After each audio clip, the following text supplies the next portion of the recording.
Acontece que o Peter, além da família que todos conhecem, tinha outra vida em uma cidade diferente.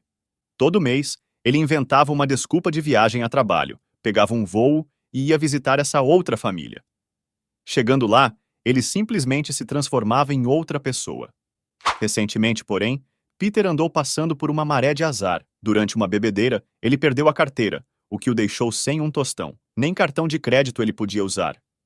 Por exemplo, ontem mesmo, ele foi cortar o cabelo e, quando chegou a hora de pagar, percebeu que não tinha como. Ele soltou um "desculpe, perdi minha carteira", mas o barbeiro ficou furioso. Afinal, o serviço já estava feito e Peter simplesmente se recusou a pagar. Com isso, o barbeiro foi obrigado a colocar o cabelo de volta. Alguns dias depois, a família de Peter recebeu uma fatura do cartão de crédito.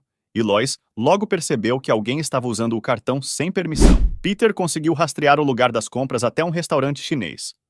Decidido a resolver o problema, ele pediu para o Brian ajudá-lo a procurar a carteira, usando seu talento de farejar coisas. Depois de uma busca persistente, eles finalmente encontraram a carteira. E também o ladrão que estava usando o cartão. Nada menos que James Woods, o ator de Hollywood. "Oi, Peter, eu estava te esperando", disse James, com um sorrisinho de vingança. Os dois tinham uma treta antiga. Peter já tinha pregado várias peças nele no passado, e James agora estava querendo se vingar.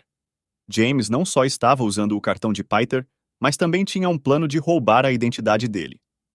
Ele chegou ao ponto de tentar convencer a polícia de que ele era o verdadeiro dono da casa de Peter, com toda a papelada correta para provar isso. Com os documentos em mãos, a polícia foi forçada a expulsar Peter de casa, até tirando as roupas dele no processo. No dia seguinte, James estava disfarçado de Peter, se passando pelo chefe da casa e usando a identidade dele com perfeição. Sempre que Peter tentava voltar para casa, James aparecia com uma arma para intimidá-lo. Dessa vez, ele estava determinado a fazer Peter sentir o gosto da derrota. Enquanto isso, Lois tentava encontrar uma maneira de derrubar James, mas as crianças não pareciam tão incomodadas. Na verdade, elas até gostavam mais de James porque ele era mais responsável que Peter. Por exemplo, quando uma das crianças estava tentando fazer dieta, James sugeriu uma dieta de celebridades que funcionava muito bem. A única pessoa que odiava James com todas as forças era o Brian. Ele queria voltar a ser o mestre da casa e estava disposto a fazer qualquer coisa. Então, ele bolou um plano junto com Peter. "Se o James tomou a sua identidade, por que você não faz o mesmo com ele?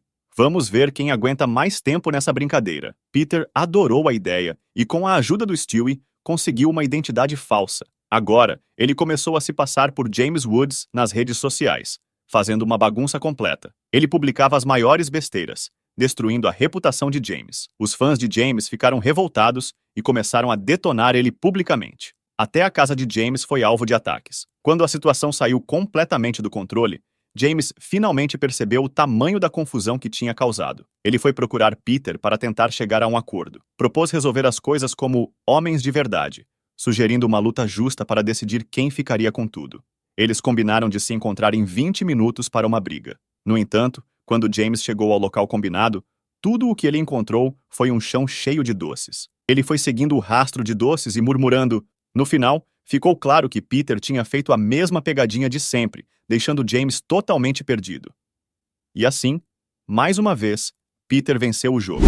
Foi a primeira vez que o Stewie passou por bullying, e também a primeira vez que sentiu a dor da tristeza. Tudo começou alguns dias atrás, quando Lois levou o Stewie para passear no supermercado e comprou uma bicicleta novinha para ele. O menino ficou todo animado, como se tivesse ganhado um tesouro. Assim que chegou em casa, ele mal podia esperar para começar a aprender a pedalar. Lois, empolgada, pegou a câmera para gravar esse momento especial da infância do filho. Com a ajuda do Peter, que sempre estava por perto, o pequeno Stewie, com muita dedicação, aprendeu a andar de bicicleta em questão de segundos. Desde então, ele se sentia livre como nunca, agora podendo passear de bicicleta sem precisar que ninguém o segurasse pela mão. Um dia, enquanto Stewie pedalava sozinho, todo contente, um menino gorducho apareceu e bloqueou seu caminho. Stewie, inocente, achou que o garoto só queria brincar com a bicicleta e, com toda a generosidade do mundo, entregou a bicicleta para ele. Mas, para sua surpresa, o menino simplesmente pegou a bicicleta e fugiu, sem nunca mais aparecer. Desesperado, lado, Stewie esperou por um tempo, pensando que o garoto ia voltar, mas nada aconteceu. Foi quando o Brian chegou para levá-lo para casa, e ao saber o que tinha acontecido, explicou para Stewie. Aquele menino é um malandro, ele roubou a sua bicicleta. O coração de Stewie se partiu. Ele voltou para casa chorando, triste e injustiçado. Essa situação deixou uma marca profunda nele, algo que no futuro o levaria para um caminho mais sombrio. Mas, naquele momento, Stewie ainda acreditava na bondade e resolveu ir até a polícia fazer uma queixa. Porém,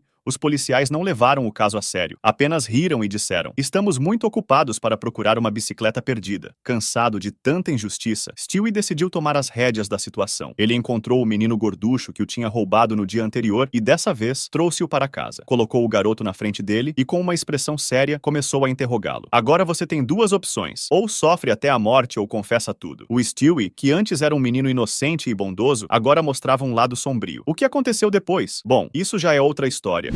O Peter sempre teve um hobby meio peculiar. Ele adorava sentar na ponte e puxar papo com qualquer pessoa que passava, até que seu filho e sua esposa ficaram traumatizados com o que viram. Recentemente, enquanto assistia TV, Peter percebeu que vários programas estavam começando a aparecer com aquelas barras de censura, cortando cenas mais picantes e violentas. Isso deixou o Peter meio frustrado e confuso, então ele decidiu ir até a emissora reclamar. "Vocês cobrem tudo, até me deixaram entediado." O apresentador, sem muito o que fazer, disse que a culpa era dos chefes, que tinham dado essa ordem. Aquela velha história: "A gente não consegue lutar contra o sistema." Peter voltou para casa, mas a ideia de censura ficou martelando na cabeça dele. Depois de pensar muito, ele decidiu criar sua própria emissora de TV, onde ele poderia passar o que quisesse. O nome já estava na ponta da língua: PTV, Peter Televisão. Quando o canal foi ao ar, a audiência explodiu. O diretor Brian ficou super empolgado com o sucesso e decidiu produzir outros programas originais com o Peter, como A Vida de Glenn e Conversas na Ponte. Todos os programas bombaram e logo viraram sensação. Mas junto com a fama, veio o problema. As outras emissoras começaram a se incomodar e foram até a casa do Peter exigindo que ele fechasse o canal e parasse de espalhar conteúdo impróprio. Não deu outra. A PTV foi desligada à força e o Peter ainda foi acusado de desinformar os telespectadores. As coisas ficaram ainda mais absurdas. Cada vez que o Peter tentava falar algo, a censura aparecia em forma de barulhos de buzina. E até a vida íntima dele começou a ser monitorada e censurada, com aqueles mosaicos na tela. A situação chegou num ponto tão ridículo que nem a Lois, que era sempre paciente, conseguiu aguentar. No dia seguinte, ela e o Peter pegaram as malas e foram até a Casa Branca em Washington para protestar de uma maneira bem inusitada, fazendo sons de peido. Quando chegaram lá, viram que a mídia toda estava reunida. Peter aproveitou a oportunidade e começou a gritar sobre a censura e como estava insatisfeito. O público e até alguns membros da imprensa ficaram surpresos com a ousadia. A confusão foi tanta que, no final das contas, o governo ordenou que as emissoras parassem com as censuras exageradas.